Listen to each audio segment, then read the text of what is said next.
Cet épisode n'était pas prévu, pas de cette façon en tout cas, mais il s'est imposé, comme un cri retenu trop longtemps. Je vais te parler du bilan de ce voyage qui m'a brisé plus qu'il ne m'a guéri, d'un retour à Paris qui a ressemblé à une délivrance, d'un chat que j'aurais dû adopter mais que je n'ai finalement pas adopté dès mon retour, d'un panier vide qui en disait long, la connerie de trop qui m'a coûté de l'argent, du temps, d'une séance de psy qui m'a mis face à mes masques. Et d'une peur immense, celle de devenir un homme simple, sans costume, sans mise en scène. D'un renouveau avec ce podcast, un point final, comme un dernier épisode, ou une façon de créer à nouveau, autrement et différemment. Dans cet épisode, je ne suis pas le podcasteur qui veut inspirer, ni le mec qui a tout compris, je suis juste Nico, et aujourd'hui je dépose les armes. Bienvenue dans un épisode à nu, un journal intime, un genou à terre, un possible recommencement. J'ai crié haut et fort, je regrette ce voyage. J'ai dit que j'aurais jamais dû partir. Je l'ai partagé sur Instagram, en story, en mots crus. La solitude, les infections, la chute. J'ai voulu être transparent, vrai, et je l'ai été. Mais j'ai aussi voulu exister à travers ça. Parce qu'au fond, derrière l'aveu, il y avait ce besoin d'être vu, d'être entendu, soutenu. Et vous avez été là, des centaines de messages. Un océan de douceur. Donc merci. Vraiment. Mais ce voyage, il ne m'a pas loupé. Il a été un stop brutal, un miroir qu'on n'a pas demandé mais que l'univers t'impose quand il dit « Maintenant tu t'arrêtes, tu écoutes, tu regardes ». Un déclic, peut-être même le déclic de trop. Alors aujourd'hui, je vais tenter un épisode sans masque, sans décor, sans performance. Juste moi, vraiment moi. Nico, le podcasteur, l'instagrammeur, l'artiste, l'investisseur, le journaliste. Celui qui brille pour être aimé. Celui qui projette, qui attend, celui qui cherche la reconnaissance comme on cherche l'air quand on s'étouffe. C'est épuisant de courir après la validation extérieure quand à l'intérieur on ne se valide pas soi-même. C'est violent de vouloir être parfait quand la perfection est un piège. C'est douloureux de vouloir être aimé à tout prix quand on a encore du mal à s'aimer tout court. Au Brésil, j'ai posé un genou à terre, pas pour prier, pour respirer. Le retour en France, c'est presque un cadeau, parce qu'à terre, on peut enfin lever les yeux et voir que le chemin qu'on prenait n'était pas le bon. Alors voilà. Es-tu prêt à entendre le vrai bilan, le retour, la claque, la connerie de trop? Celle qui peut-être va tout changer. Alors je ne te demanderai pas 5 étoiles sur Apple Podcast ou Spotify puisque je ne veux pas de validation extérieure pour aujourd'hui. Alors ne le fais pas pour moi, si tu dois le faire, fais-le juste parce que tu en as envie et que ton cœur te pousse à les mettre. Alors on va parler du retour à Paris, un soulagement inattendu. C'est vrai que c'est bien une des premières fois où finalement mettre un pied à Charles de Gaulle m'a fait du bien. J'étais fatigué. Pas juste physiquement, émotionnellement rincé et pourtant soulagé de revenir à Charles de Gaulle, de revenir à Paris, de reprendre les transports en commun. Il y a quelque chose qui m'a fait du bien en fait, de revenir là. Ce voyage a vraiment, je vais pas refaire parce qu'il y a l'épisode 108 et 110 qui résument l'arrivée au Brésil, puis également la fin au Brésil. Mais c'est vrai que là-dedans, il y a quelques points que je n'ai pas dit forcément, c'est à quel point je t'ai vraiment dépeint quelque chose d'assez négatif quelque part. Et j'avais effleuré l'idée des paradoxes. Et en fait, je me suis senti aussi seul que connecté. Et j'ai vraiment souvenir de cette scène où, quelque part, je me suis retrouvé face à ce groupe de Français. N'hésite pas à écouter l'épisode 110 si tu l'as pas écouté. Je pense que dans l'ordre, ça sera plus parlant. Mais à un moment donné, je me suis retrouvé avec un groupe de Français et je me sentais pas du tout connecté. Je n'arrivais pas à connecter. C'était assez inexplicable. Et en fait, en réfléchissant, il s'est passé... je l'explique d'ailleurs dans l'épisode 108, à quel point, à un moment donné, j'ai mangé avec un groupe de Français en faisant un tour sur un bateau et de voir qu'il y avait une connexion énorme et qu'à un moment donné, quand j'avais dit que je travaillais pour France 2 et que j'avais un podcast, on s'était énormément intéressé à moi au point de prendre un peu toute la lumière pendant le repas et de me mettre aussi mal à l'aise d'être vraiment mis en avant. Et pourtant, je me sens mieux dans ces moments-là parce que j'ai pas l'impression d'être rejeté et c'est plus facile pour moi de connecter. Et donc, ces fameux paradoxes en fait, où j'ai pu à la fois être le centre du monde lors d'un repas, tout comme être totalement inexistant, en tout cas me sentir inexistant lors de moments passés avec d'autres personnes. Et je trouve que c'est important de montrer que finalement ce voyage, j'ai mis en avant beaucoup de solitude, mais Est-ce que je l'ai pas choisi non plus parce que quelque part, à certains moments où justement je n'arrivais pas à rencontrer, j'oublie de te dire que quand j'étais sur l'île d'Illa Grande, il y a l'un des barman qui était au restaurant juste en dessous ma chambre, enfin l'hôtel dans lequel j'étais, et lui il a pris contact avec moi et une après-midi on est parti se balader. Il m'a montré l'île, il m'a montré des plages inconnues pour les touristes, et j'ai vu qu'il était dans la séduction et que quelque part il avait 21 ans. Et pourtant, pour lui, je paraissais pas vieux. Pour lui, j'étais beau. Il me l'a dit. Et en fait, c'est de voir encore une fois à quel point, oui, je n'arrivais pas à connecter, mais en même temps, j'ai pu connecter aussi. Et c'est fou comment des fois j'ai oublié certains points. Et ça montrait vraiment les paradoxes de la vie, à savoir que des fois on peut expérimenter deux situations totalement opposées. Je tenais quand même à le dire. Voilà, je trouvais important d'apporter ce petit point. Avant de raconter la suite, l'arrivée à Paris. L'arrivée à Paris, c'est vrai que je me suis senti beaucoup plus serein. Il y avait vraiment du plaisir en arrivant. Et il y avait quelque chose de particulier. Puisque je n'en avais pas parlé. Il y a peut-être une raison d'ailleurs pour laquelle je n'en avais pas parlé. Je devais récupérer un chat, un petit sphinx. Tu sais, c'est les chats sans poils.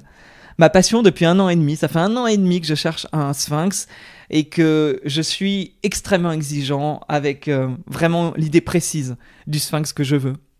Une femelle de couleur grise. Chez les sphinx, on appelle la couleur bleue, avec des yeux clairs, qui soit vraiment fine, avec pas trop de rides, parce que tu sais ou tu sais pas, mais les sphinx peuvent être relativement ridés ou pas du tout, dans le sens que ça va dépendre s'ils viennent du Canada ou s'ils ont une lignée qui vient de Russie. Donc moi je préfère la lignée du Canada. Et donc ça fait 1 an et demi que je cherche.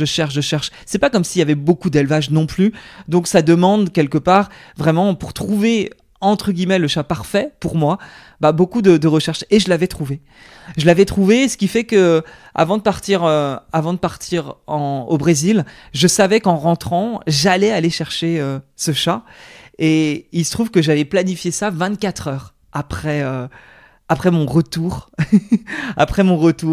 du Brésil, et la vie m'a offert un nouveau test ou plutôt l'opportunité de dire non à un fantasme. Quand je suis rentré, j'étais un peu fatigué, mine de rien. Je suis arrivé à 7h du matin et donc j'avais juste 24 heures pour préparer l'arrivée de ce chat. J'aurais dû être dans l'excitation. Tu rentres d'un voyage au Brésil, tu vas accueillir un petit chaton de 3 mois. Autant te dire que la vie est magnifique.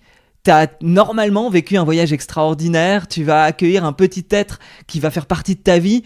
Dans le fantasme de tout à chacun, j'imagine qu'on peut imaginer, si tu aimes les animaux et si tu aimes voyager, waouh, il a tellement de chance.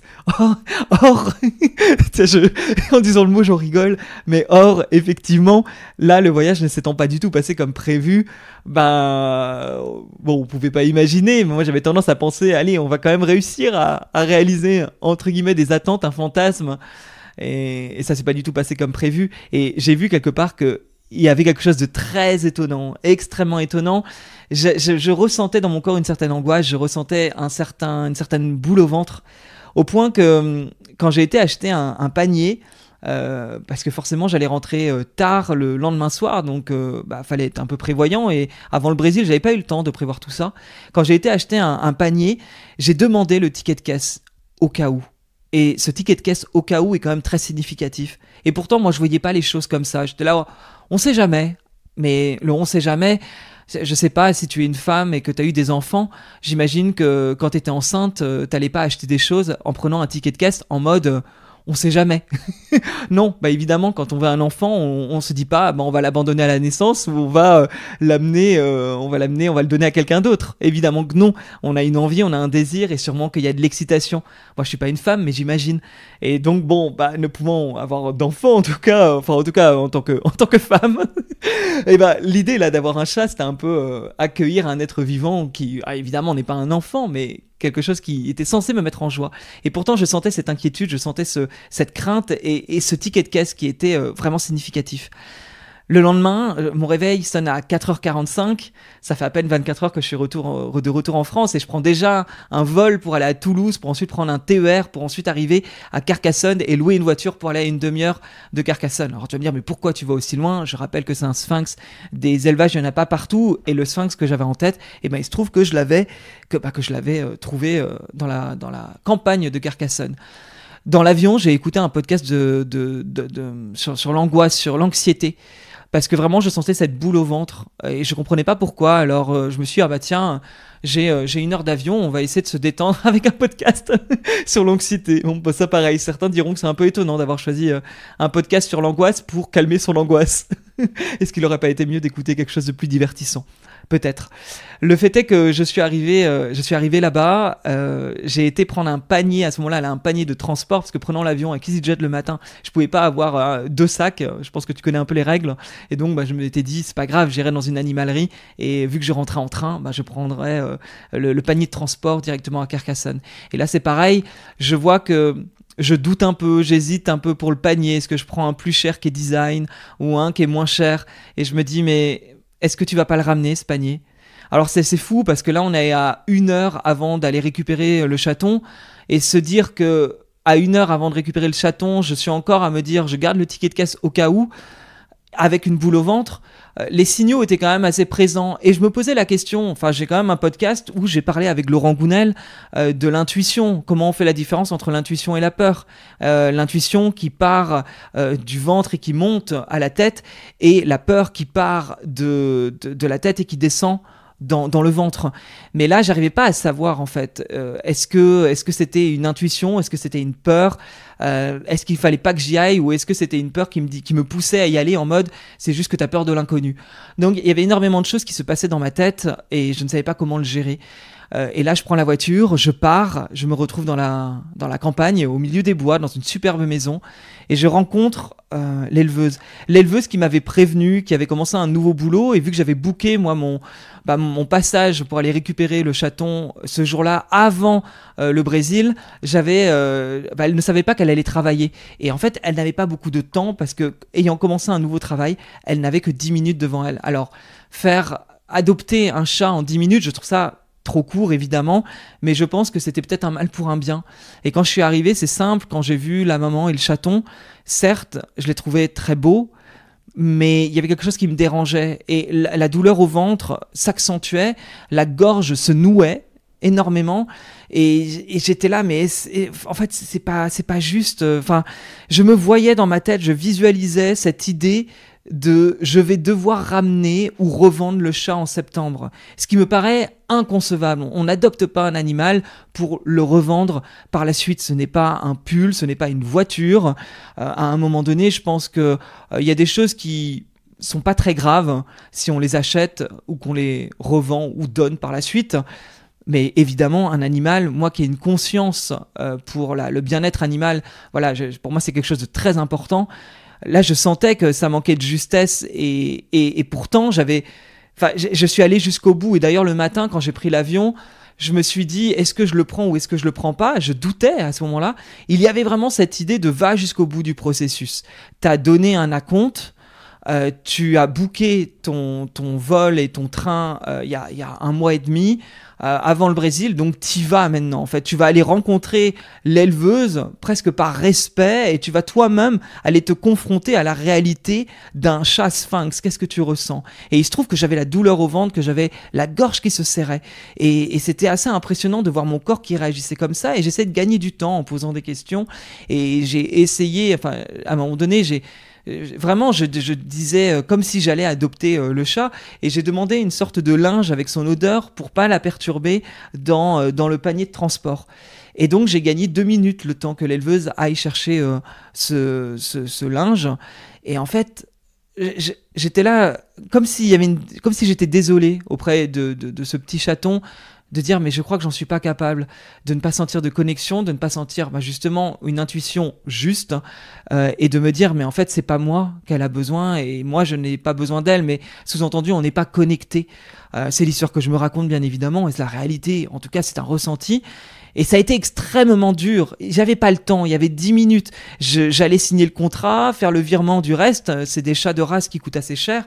Donc il y avait vraiment beaucoup de choses qui rentraient en compte et je m'étais déplacé. Et énergétiquement, j'étais là, j'étais prêt, entre guillemets, à adopter un chat. Mais il se trouve qu'a priori non, et ça m'a demandé une force énorme quand elle est redescendue de la voir en train de remplir les papiers et de dire c'est à vous, je vous laisse signer là, et là de la regarder et dire excusez-moi, je dois vous parler, je ne le sens pas. C'était extrêmement dur de m'être déplacé et d'être face à quelqu'un d'humain à qui j'ai dit non. Désolé, je ne le sens pas. Ça m'a demandé vraiment beaucoup de courage et quelque part une certaine fierté que j'ai ressentie de savoir m'écouter. Une certaine fierté de me dire, t'as été jusqu'au bout, tu ne l'as pas senti et t'as su dire non. Sachant que elle m'a dit, elle a été très très très gentille et pour le coup très très compréhensive. Elle était au courant que j'avais eu un voyage difficile. Ce à quoi elle m'a dit, vous revenez du Brésil. Peut-être que là, ça va trop vite, je suis désolé, je n'ai que 10 minutes devant moi, ça n'aide pas non plus. Donc à ce moment-là, réfléchissez et rappelez-moi. Et donc, je suis parti assez rapidement, puisqu'elle n'avait pas le temps, et j'ai ressenti un soulagement. Il y avait vraiment ce côté soulagement dans la voiture. Il y avait comme si la boule que j'avais depuis la veille, la boule que j'avais le matin dans l'avion en écoutant ce podcast sur l'anxiété, disparaissait à partir du moment où je repartais avec ce panier vide. Mais en même temps, je repartais avec la légèreté. Et je ressentais que, oui, je crois que je n'étais absolument pas prêt pour avoir un chat. Donc, c'est fou comment des fois le corps y parle. Et c'est vrai que c'est vrai que quelque part, quand on regarde un petit peu ce voyage au Brésil, où le corps a vraiment été bavard, avec ce blackout, avec ces deux infections, avec cette intoxication alimentaire, pendant une semaine, pas du tout, pendant un mois, et ensuite aller chercher ce chaton et avoir ce nœud dans le ventre, avoir cette gorge qui se ferme. Et quelque part, mais à quel point on écoute ou pas notre corps. Et c'est vrai que depuis 1 mois et demi, mon corps me parle beaucoup. Donc, je suis reparti sans, et pour moi, ça a été... je me souviens d'être dans cette voiture de location, seule, avec ce panier vide, et de comprendre, c'est fini les conneries. Fini de vouloir remplir un vide qui demande juste à être écouté. Il y avait vraiment ce côté-là. T'as voulu fuir au Brésil... Ça ne s'est pas du tout passé comme ce que tu voulais. Tes attentes n'ont pas fonctionné. Tes désirs, tes fantasmes, ce que t'imaginais, ça ne s'est pas réalisé. La vie t'a dit non, ça ne se passera pas comme ça.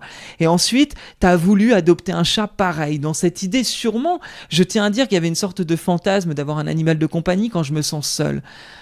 Je mets beaucoup de conscience là-dessus, mais c'était pas juste. Et au bout d'un moment, mon corps, il m'a dit au moment de l'adopter, ce n'est pas juste. Quand vas-tu le comprendre ? Quand vas-tu comprendre que ce n'est pas ça la solution ? Et donc, j'ai eu vraiment un soulagement. Je ferai un épisode. Je vais pas le faire là parce que je veux vraiment faire un épisode autour du bilan.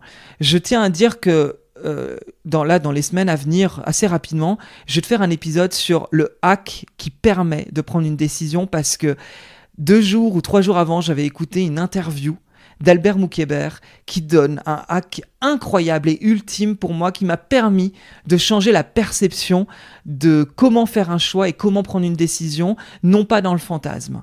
C'est hyper intéressant. Moi, ça m'a permis aussi de prendre du recul par rapport à ce chat. Je vais pas en parler dans cet épisode. Donc, dès que tu vois passer l'épisode sur le hack ultime de prendre une décision grâce à Albert Moukébert, tu cliques dessus et tu verras, ce sera hyper intéressant.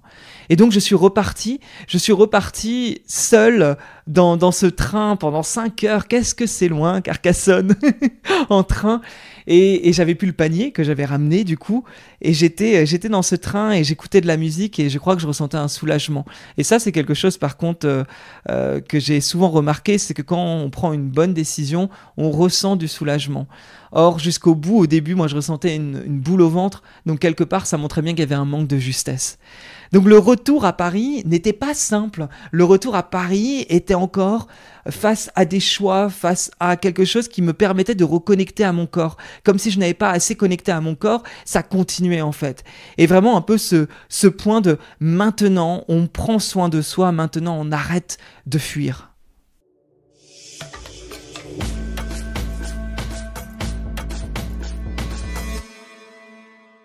Ah, je ne vais pas te mentir, il y a eu une forme d'apaisement à Paris, par la suite, mais pas une victoire.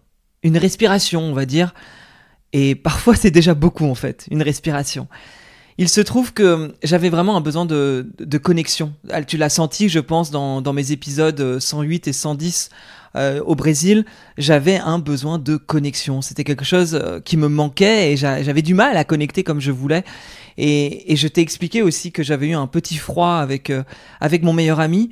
Et du coup, pour moi, c'était hyper important de retrouver cette connexion et de la douceur. Et quoi de mieux quelque part que d'aller à Disney. Et c'était l'anniversaire de mon meilleur ami. Disney, c'est un endroit où, au début de notre rencontre, il y a à peu près 11-12 ans, on a passé pas mal de temps, des journées à aller se balader dans le parc. On a eu des moments voilà, qui étaient avec de la naïveté, avec ces moments où on est plus jeune et on s'amuse et on se pose peut-être moins de questions. Et j'avais envie de reconnecter à ça. Alors sachant que lui, il aime beaucoup Disney, que ça faisait des années qu'il n'y était pas retourné, je me suis dit, tiens, je vais lui offrir cette journée pour pouvoir déjà lui faire plaisir, mais aussi pour pouvoir passer une journée ensemble et reconnecter. Et en fait, j'ai adoré ce moment. J'ai adoré ce moment où en fait, on a fait des attractions, on a rigolé, on a pu reparler. Finalement, on s'était pas parlé depuis facilement 2 semaines. On s'était échangé quelques messages, mais quelque part, on n'a pas eu de grandes discussions. Et là, forcément, même des fois, avec l'attente avant les attractions, on ne s'est pas du tout ennuyé parce qu'on avait beaucoup de choses à se dire. Ça m'a fait super plaisir de pouvoir acheter ils ont des petites peluches maintenant aimantées, en fait, que tu peux mettre sur ton épaule. En fait, tu mets une sorte d'aimant sous ton t-shirt et la peluche, elle tient sur ton épaule. Et j'ai acheté, tu vas rire, mais j'ai acheté le chat rose de Alice au Pays des Merveilles. Comme si alors c'était une autre façon d'avoir un chat, mais qui demande du coup moins d'investissement quelque part, et en même temps je laisse ce petit chat. Alors il est pas de couleur grise, couleur bleue façon sphinx, il a des poils en plus, mais du coup c'est un chat rose. Donc c'était assez marrant de reconnecter, en tout cas à une part d'enfance, une reconnexion avec mon meilleur ami. Et donc ça, il y avait de la douceur, et également de la magie avec Disney. Et par la suite, c'est vrai que je peux te dire que j'ai reconnecté aussi à mon appartement. Quelque part, le fait de ne pas prendre le chat, de retrouver un appartement presque nouveau à mes yeux, un retour du Brésil, où vraiment le Brésil, quand j'y pense, je me suis retrouvé à un moment donné, j'étais dans une superbe maison avec une piscine dans Rio c'est fou, je me sentais pas à ma place, quoi. J'arrivais pas à me sentir bien dans la ville de Rio ou au Brésil tout court. Et là, de me dire que je suis dans mon appartement, qui est pas très grand, et pourtant j'ai ce que je voulais dans cet appart, à savoir beaucoup de lumière. Il y a des fenêtres partout, il y a de la luminosité, je vois le ciel, je vois les toits de Paris, je vois la Tour Eiffel. Et en fait, je me dis, mais cet appartement, il est tellement mignon, mais prends soin de ton intérieur. En fait, prends soin de ton intérieur. J'avais écouté une interview sur une personne qui fait du feng shui, et j'avais adoré, et je me souviens qu'elle avait expliqué pas mal de choses sur la décoration, etc. Et à quel point prendre soin de son intérieur était important. D'ailleurs, je pense que ça pourrait être intéressant que j'interviewe aussi ce genre de personne qui, je trouve, est hyper inspirante. On a tous un chez soi, donc on a tous quelque part un regard sur comment gérer notre intérieur pour nous sentir mieux, ou si on se sent mal, avoir des conseils pour se sentir mieux. Donc je pense que n'hésite pas à m'envoyer un message sur Instagram si c'est le genre en tout cas de message, enfin d'interview qui pourrait t'intéresser. Et du coup, j'ai commencé à faire de la déco. Et je me suis dit, tiens, je vais mettre des cadres. J'avais acheté des affiches il y a plusieurs mois, facilement 6, 7, 8 mois. Et là, j'ai décidé d'aller acheter les cadres, en fait, et de les accrocher. Et ça a changé totalement la dynamique de la pièce. C'est beaucoup plus joli, c'est beaucoup plus chaleureux, en fait. Cette pièce qui est déjà bien... Il y a des luminaires. Moi, j'aime bien tout ce qui est lumière tamisée. Il y a des plantes. J'ai acheté des fleurs. J'avais vraiment envie de me sentir bien. Et d'ailleurs, j'ai eu l'occasion... quelques jours après d'être interviewée par le podcast Terre Happy de Lily Rose, et elle est venue chez moi, on a fait l'interview chez moi, et elle m'a dit c'est trop mignon, et elle a regardé mon mur, elle a dit c'est tellement joli, et en fait j'avais fait ça la veille, et ça c'était génial en fait de me dire mais comme quoi ces petits changements apportent de la douceur, et je t'ai dit c'est ce que j'avais besoin de retrouver. Et je pense que voilà, je te fais passer un message quelque part, mais regarde un peu tes besoins du moment, qu'est-ce que tu as besoin, à quoi tu as besoin de connecter, et puis fais-le en fait. Si tu as besoin de douceur, comment tu peux t'apporter de la douceur? Si tu as besoin de la joie, comment tu peux t'apporter de la joie. Si t'as besoin, je sais pas, de dynamisme, comment tu peux le faire. Et puis ça peut être de l'amour, de la sensualité, de la sexualité, peu importe finalement de quoi as-tu besoin aujourd'hui et comment tu peux te l'apporter. Moi c'est la douceur, donc la douceur je l'exprime avec Disney, en redécorant mon appartement. Il y avait vraiment ce côté-là que je trouvais hyper agréable et une gratitude de me sentir à Paris, une gratitude de me sentir à nouveau présent dans mon chez-moi. Et je vois à quel point c'est hyper important d'avoir son propre cocon. Donc, tu vois, il y a vraiment tout un cheminement quelque part qui m'a paru presque évident. Il y a eu ce cheminement du Brésil où rien ne s'est passé comme prévu, ce retour avec ce chat où ça ne se passe pas du tout comme prévu, où à l'écoute de mon corps, je me dis non. Et du coup, de quoi j'ai besoin? J'ai besoin de douceur et comment je mets de la douceur dans ma vie. Comment je réinvestis Paris avec de la légèreté, je vais dire, de l'envie, d'une sorte de bien-être. Je connecte pas à une joie énorme, mais quand même, il y en a un peu. Mais malgré tout ça, je sais que c'est pas gagné. Non, je sais que ce n'est pas gagné. Et quelque part, j'essaie de voir comment je peux aller plus en douceur dans de quoi j'ai envie. La semaine prochaine, je pars, j'en ai parlé, il me semble, voir Tony du podcast Une vie de liberté avec Fabien, son acolyte. Ils font de la PNL et un stage de PNL. Et du coup, je vais assister à ce stage-là pendant 2 jours à Saint-Étienne. Donc, je suis hyper content d'y aller. Donc ça, déjà, ça me met en joie. À côté de ça, j'hésite peut-être à faire un stage de tantra dans cet été. C'est peut-être une envie aussi. Donc, c'est pas que je doute comme j'ai douté pour le chat, attention. Là, j'attends de voir si l'envie, elle est vraiment là. Donc, c'est d'aller un peu reconnecter à ça sans vouloir en faire trop non plus. J'ai bien compris qu'à un moment donné, je dois lâcher et que je dois juste vivre. Je te demande pas forcément là c'est vrai que c'est adorable. Je reçois des fois des messages comme quoi, vous êtes beaucoup de coachs ou de thérapeutes à m'écouter et je demande pas forcément d'analyse en soi, même si ça me fait plaisir de recevoir vos messages. Mais voilà, je sais que là, j'essaye moi-même de trouver le baromètre pour voir comment être le plus serein. Et ce calme, on va dire que dans ce calme fragile, j'ai aussi repris rendez-vous avec ma psy.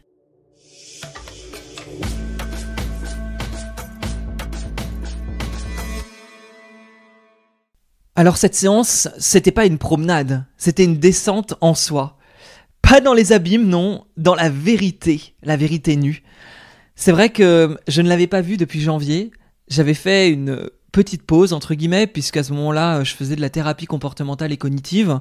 J'en ai souvent parlé dans ce podcast et du coup je ne voulais pas trop cumuler. Alors attention, ma psy, je la vois depuis 3 ans, c'est vraiment une accompagnatrice hors pair.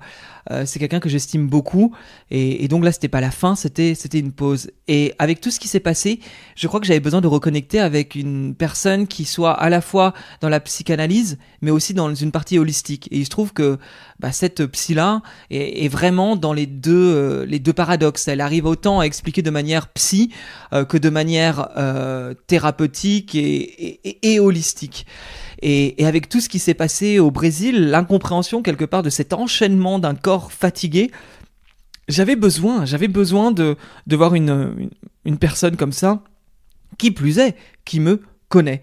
Et en fait, ça a été une séance extrêmement profonde. Je pense que le fait déjà de revenir après 6 mois et de lui raconter mon voyage, ça a été extrêmement incroyable. Déjà, c'est vrai qu'elle m'a dit à quel point j'ai sûrement des guides qui sont présents, parce que comme elle m'explique, il y a énormément de fois où, entre guillemets, je peux me mettre en danger, où il pourrait m'arriver énormément de choses. Au Brésil, ça a été le cas, notamment avec le blackout, ou au concert de Lady Gaga, au milieu de 2 millions de personnes. On m'avait tellement prévenu que ça pouvait être dangereux et que dans l'état de non-conscience où j'ai été, c'est fou qu'il ne me soit rien arrivé, c'est fou que je n'ai pas eu de vol ou quoi que ce soit. Et en fait, le Brésil, là où tout le monde s'accorde à dire que c'est dangereux, là où peut-être 90% des gens avec qui j'ai parlé, il leur est arrivé quelque chose, une agression, un vol ou autre, et moi, il ne m'est rien arrivé et jamais j'ai ressenti d'insécurité, jamais. Donc, quelque part, c'est vrai que quand elle me dit que je suis protégé, j'ai envie d'y croire en fait, j'ai envie de croire que j'ai vraiment une bonne étoile. Et je trouve que c'est une croyance, que l'on croit ou non à une bonne étoile. Moi, je me dis que c'est une croyance qui fait du bien. Donc, quand on a des croyances qui font du bien, qu'elles soient validées par la science ou pas, j'ai envie de vous dire, tant que ça vous fait du bien, gardez vos croyances. Ça me paraît assez évident. Et c'est vrai que j'ai pas trop envie de rentrer dans le détail, c'est assez personnel, mais c'est pas, en plus, à la limite, on s'en moque. Moi, je veux plutôt te faire un résumé, que tu comprennes un peu le processus, qui peut-être peut t'inspirer aussi, toi, à consulter, à essayer, à tenter, expérimenter, ou tout simplement faire écho à toi. En fait, moi, c'est ça, hein, je partage des histoires. Quand c'est des histoires personnelles, c'est pour que toi t'y trouves un écho. De toute façon, j'imagine que sans quoi tu n'écoutes pas ces épisodes. Et il se trouve que c'est vrai que là, elle a clairement mis le point sur quelque part le retour à la simplicité, au corps, à une présence authentique à soi, loin du paraître, du contrôle et du besoin de plaire à tout prix. Elle a mis le doigt sur quelque chose qui a vraiment fait écho, et je m'attendais pas vraiment à qu'elle me parle de ça. Et en fait, en discutant, d'ailleurs, elle me questionne énormément, hein, c'est vraiment un échange qu'on a ensemble. Elle me dit à quel point, elle me fait émerger en fait cette idée à quel point je cherche le pouvoir. À quel point peut-être dans mon passé, finalement, je n'ai pas eu de pouvoir, et que je me suis peut-être retrouvé, je sais pas comment dire, on pourrait dire comme un poisson dans un bocal, qui peut-être manquait de poisson autour de lui, et qui était un peu seul, et qui tournait en rond, tu sais, et il savait pas comment sauter pour aller ailleurs, pour s'évader, et il savait pas comment connecter avec les autres, parce que des parents divorcés, des parents occupés, des parents formidables, hein. Aujourd'hui, moi j'ai aucun problème avec mes parents, néanmoins juste les faits font qu'à un moment donné, je me suis senti assez seul, et comme si je m'étais fait la promesse à un moment donné que j'aurais le pouvoir sur ma vie, que j'aurais le pouvoir sur tout, que j'allais tout contrôler, ma vie, mes métiers, mon corps, mon physique, mes relations, les gens, et que j'étais là, plus je vais contrôler, plus je vais être heureux. C'est un peu la croyance que j'ai créée, et j'ai construit ma vie là-dessus. Et ça a eu beaucoup de choses positives dans ma vie. Mais aujourd'hui, ça a ses limites en fait. La vie me donne d'ailleurs un coup de klaxon un peu. Stop, on arrête désormais. Et il y a plusieurs phrases clés qui ont émergé lors de cette séance avec elle. Ça a été le fait, je n'ai pas besoin d'être parfait pour être aimé. Alors c'est quelque chose c'est une phrase bateau, mais qui pour autant est assez compliqué pour moi à expérimenter aujourd'hui. Je sais que c'est un chemin, hein, de toute façon. Encore une fois, je suis sûr que là, toutes ces phrases mantras que je vais te donner, je suis persuadé qu'elles vont te faire écho d'une manière ou d'une autre. Donc il y a cette phrase-là, et puis il y a « je lâche le pouvoir, j'accueille la vie telle qu'elle vient ». Alors ça peut être « je lâche le contrôle » hein, aussi. Et moi, il y a cette idée, effectivement, à un moment donné, d'être dans les attentes, les désirs, les fantasmes continuellement. À aucun moment, c'est bénéfique aujourd'hui. En tout cas, ça ne marche plus. Ça ne marche plus. Et aujourd'hui, l'idée, ce n'est pas de tout arrêter et de me dire que j'ai pas de rêve et que je ne peux pas continuer à vouloir réaliser des choses. Mais c'est finalement prendre du recul. Parce qu'elle m'a aussi fait comprendre à quel point j'ai réalisé tous mes rêves. Je voulais être chanteur. J'ai été chanteur, j'ai chanté à l'Olympia. Je voulais créer un podcast, j'ai créé un podcast avec des invités qui me faisaient rêver, plus d'1 million d'écoutes. Je voulais faire de l'humanitaire en Inde, je suis parti en Inde. Je voulais faire de l'investissement immobilier et avoir une casquette de businessman, j'ai réalisé ce rêve. J'ai fait des conférences autour de l'immobilier. Les rêves, je les ai réalisés. Je crois que je suis arrivé à un stade où j'en ai marre, mais ça c'est mon corps qui en a ras-le-bol en fait, de faire les choses presque pour exister par rapport aux autres. Et en fait, c'est fatigant. C'est fatigant. Ce que je cherche à l'extérieur, comme elle m'a dit, je peux me l'offrir moi-même. Je n'ai plus besoin d'aller chercher à l'extérieur les choses. Et je crois qu'il y a une mise... c'est de revenir un peu à soi, revenir à reconnecter à mon corps. Le corps est très important. C'est aujourd'hui, c'est de pouvoir comprendre que là, mon corps, il me passe des messages. Peu importe, hein, que ce soit au Brésil, que ce soit avec le chat. Il y a aujourd'hui, le corps, il passe des messages. Donc, la douceur, si je veux de la douceur, je peux me la créer. Je peux me créer cette douceur. C'est aller pouvoir créer ce dont tu as besoin. Et tu peux aller le chercher. Et je ne suis rien, et c'est dans ce rien que je me retrouve. Ça, c'était aussi le côté qu'on n'est rien sur cette terre. On peut disparaître du jour au lendemain, et quand on disparaît, finalement, on est oublié. Donc pourquoi se prendre autant la tête ? Et d'ailleurs, j'ai envie de te parler d'un événement qui s'est passé aujourd'hui. Donc à l'heure où j'enregistre ce podcast, aujourd'hui, il y a un avion de Air India en Inde qui s'est écrasé. Donc il partait d'Inde pour aller à Londres. Et moi, enfin, je pense que ou pas d'ailleurs, mais je suis un amoureux de l'Inde, je suis un amoureux de ce pays, de cette culture, des personnes. Et en fait, je connais bien Air India. J'ai toujours pris Air India pour aller à New Delhi, même pour aller à Mumbai. Je connais cette compagnie. Et en fait, de voir qu'elle s'est écrasée, ça m'a fait quelque chose. Et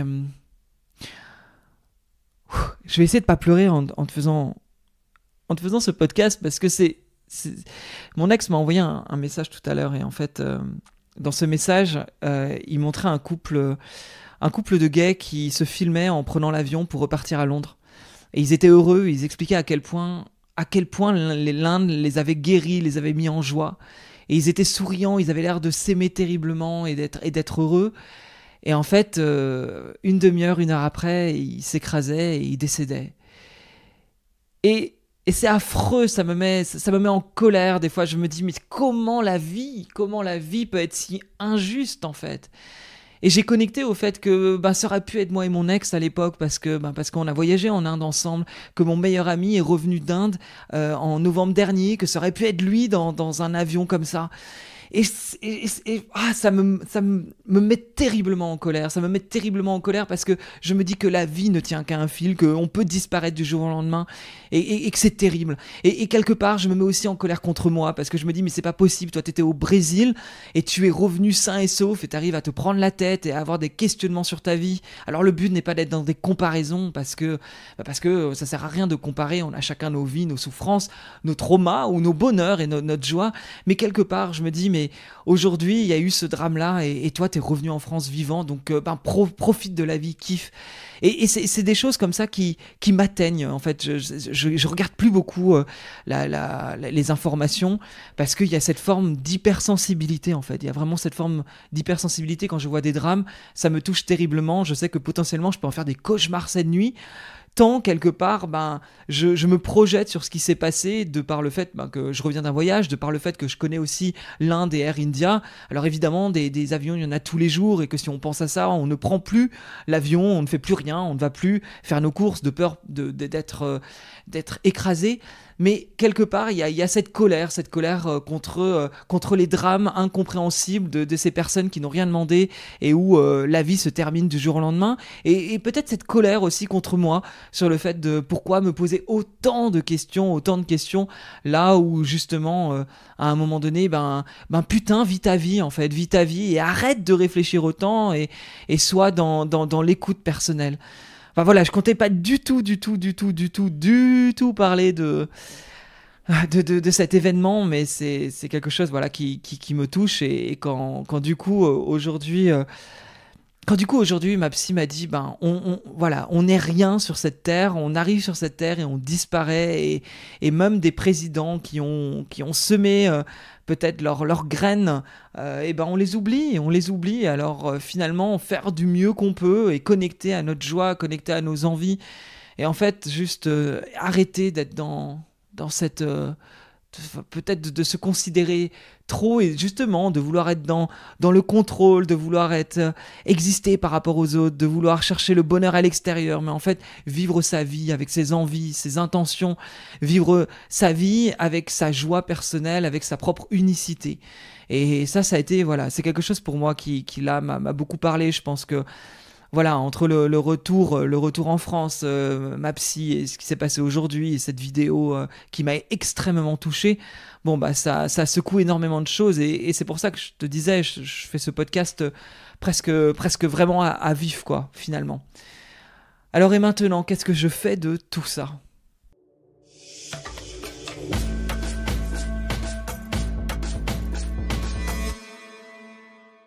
Je suis là avec tout ça, et c'est vrai que je me demande, on fait quoi maintenant ? Qu'est-ce que je fais ? Est-ce que je continue ce podcast ? Est-ce que j'arrête tout ? Et si je reprenais, est-ce que ça serait peut-être pour le faire autrement ? J'avoue que là, en préparant cet épisode, il y a eu vraiment beaucoup de doutes. Beaucoup de doutes parce que je suis presque coincé en fait, coincé dans cet état d'esprit de comment je peux réussir à faire les choses sans chercher totalement, sans chercher constamment en fait l'approbation de l'autre, des gens, le fait d'être aimé et de vouloir justement avoir ce pouvoir pour tenter dans ce pouvoir être dans la réalisation de mes rêves, du fantasme d'une vie rêvée que je veux. Et finalement, aujourd'hui, accepter que je suis juste un mec qui vit sa vie, qui tente de faire les choses. Et donc, si je redeviens ce petit mec, est-ce que ça vaut le coup d'aller interviewer des personnalités autour du bonheur? Est-ce que vraiment je le fais pour moi? Est-ce que je le fais pour dire, regardez, je suis Nico, le podcasteur, avec autant d'écoute, autant de followers? Est-ce que ça a vraiment du sens? Donc je me suis posé la question, mais est-ce que ce serait pas la fin de ce podcast? Et en même temps, je me dis, mais est-ce que je pourrais pas le faire autrement? Est-ce que je pourrais pas, tout simplement, le faire plutôt avec le cœur, autrement que de le faire avec l'ego? C'est une question qui peut se poser. Mais si je le fais avec le cœur, comment je fais ce podcast? Si je le fais avec le cœur, peut-être que je vais prendre des invités qui me touchent sans essayer de vous plaire à vous, à toi qui m'écoutes. Parce que des fois, je prends des invités avec mon cœur et je vois qu'il y a moins d'écoute. Et je me dis, mais ça vous intéresse moins en fait. Et du coup, je mets vraiment ce pouvoir, enfin pas ce pouvoir, mais en tout cas, je mets la bille, non pas la bille, c'est pas ça le mot, mais j'essaye de voir en fait qu'est-ce qui te plaît à toi qui m'écoute. Et si tu n'écoutes pas le podcast et s'il y a moins d'écoute, je me dis merde, je suis mauvais, je suis pas assez bon. Et c'est dur des fois de tout faire par rapport à l'autre parce que ça marche pas, hein, tout simplement. Et à partir de là, c'est comment je peux connecter davantage à des interviews qui vont être plus sincères, plus authentiques, plus vraies. Parce que finalement, ce podcast, oui, ce serait mentir de dire que je ne porte pas cette casquette du podcasteur. Enfin, ce que je veux dire par là, c'est que aujourd'hui, j'aurais peur de me détacher de cette casquette-là. Je l'incarne depuis 2 ans et quelque part, il m'arrive tellement de choses magnifiques et incroyables, tellement de rencontres incroyables grâce à ce podcast, ça m'ennuierait de mettre fin à ça. Donc, comment je peux reconnecter avec ce podcast en étant 100% moi? Alors déjà, cet épisode aujourd'hui, quelque part, il est peut-être pas parfait, mais en tout cas, j'essaye d'être le plus authentique, le plus sincère. Bon, j'ai toujours voulu l'être, hein, attention, hein, ne dis pas que les 100 épisodes passés, c'est du bullshit, et non, c'est pas le cas. Mais du coup, là, je vais tenter de faire vibrer ma voix, et de ne pas forcément être dans je sais pas quoi d'ailleurs. Donc il y a vraiment une reprise un peu de connexion au cœur plus que dans l'ego et de me dire bon, comment on peut faire ça? J'ai pas vraiment la réponse, mais ce que je sais c'est que les prochains épisodes ne seront plus faits pour briller, ils seront faits pour respirer, connecter et être connectés à ce cœur, à nos cœurs, à la vie.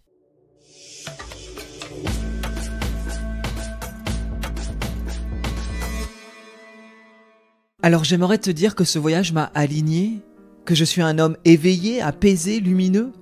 J'aimerais pouvoir te transmettre une vérité simple, puissante, inspirante. Mais la réalité est autre. La vérité, c'est que j'ai peur. J'ai peur de quitter le costume qui m'a sauvé. J'ai peur de dire au revoir à la jeunesse, à ce corps qu'on aimait montrer. J'ai peur des rides, des 3 kilos en trop. Peur du regard d'un garçon de 25 ans qui ne me verra plus comme avant ou qui me verra comme un vieux. Peur que la seule solution soit de trouver la jeunesse éternelle via le Botox. Peur de finir comme Madonna.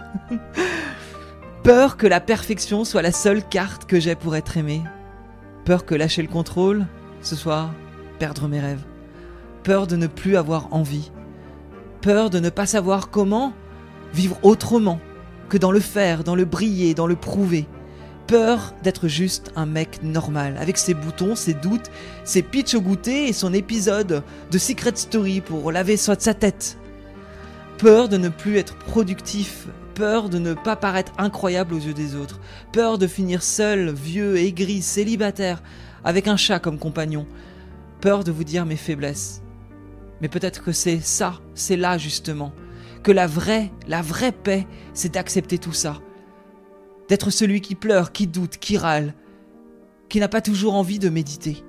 D'être celui qui attend encore quelqu'un, mais qui n'a plus besoin de s'oublier pour plaire. Peut-être que la vie commence là, quand on dépose les armes. Merci d'être là, de m'écouter, d'être cette présence invisible, mais tellement précieuse. Merci de me permettre d'être humain, imparfait, vivant. Et si un jour toi aussi tu poses un genou à terre, regarde le ciel. Ce n'est peut-être pas une chute, c'est peut-être juste le moment où on commence à aimer enfin la bonne personne, soi-même.